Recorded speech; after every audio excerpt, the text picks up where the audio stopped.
everyone, welcome to my channel. My name is Yvonne. In this particular video, I briefly want to talk about the issue of mental health in America. So there is a mental health crisis in America. It's well documented and you can see it in full display online.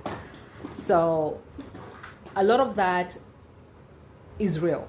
Even in real life, there's a homelessness issue going on, and a lot of that is being increased due to the mental health issues. A lot of people who have mental health issues end up homeless for various reasons. Some of them run away. Others, they don't want to live in an enclosure like a house or an apartment. And then you have also drug issues, PTSD when it comes to the veterans, and then just a lot of it has to do with the mental health. Look at this issue. When you hear people saying that there is a crisis, it means that this involves children and teenagers.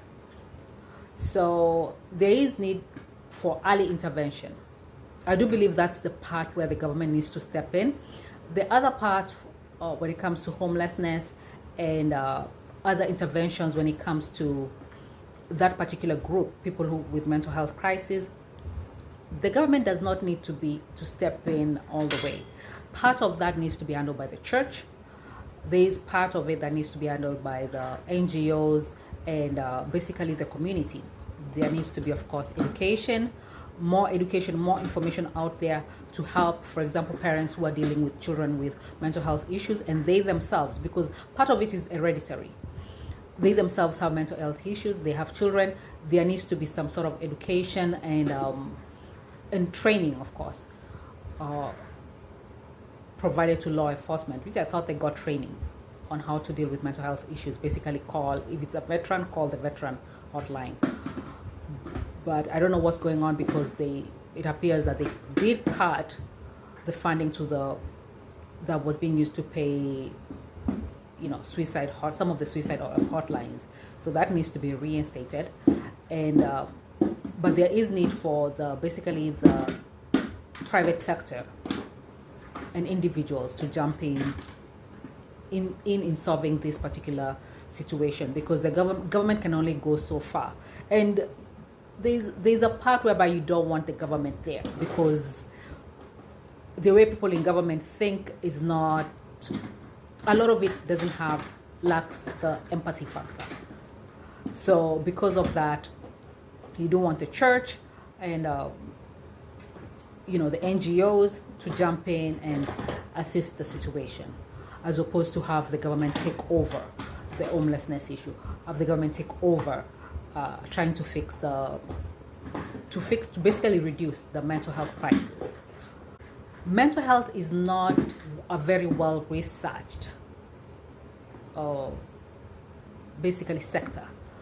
So some of the medication that they give people only works up to a certain point, and some people the medication does not work at all. That's why they end up in the psych unit, and they become permanently institutionalized. Is because the medication does not solve the problem 100%. It only works up to a certain point.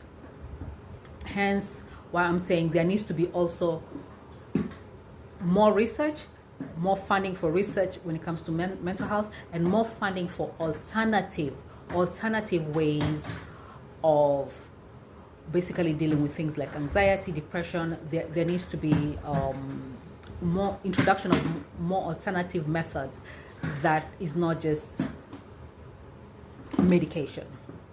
And just, because people live different lifestyles and different things work for different people. So there is part, of course, of the and not just America. The mental health issue is global. There is a global mental health issues. In other communities, it's less reported. It's underreported. That's why it's not.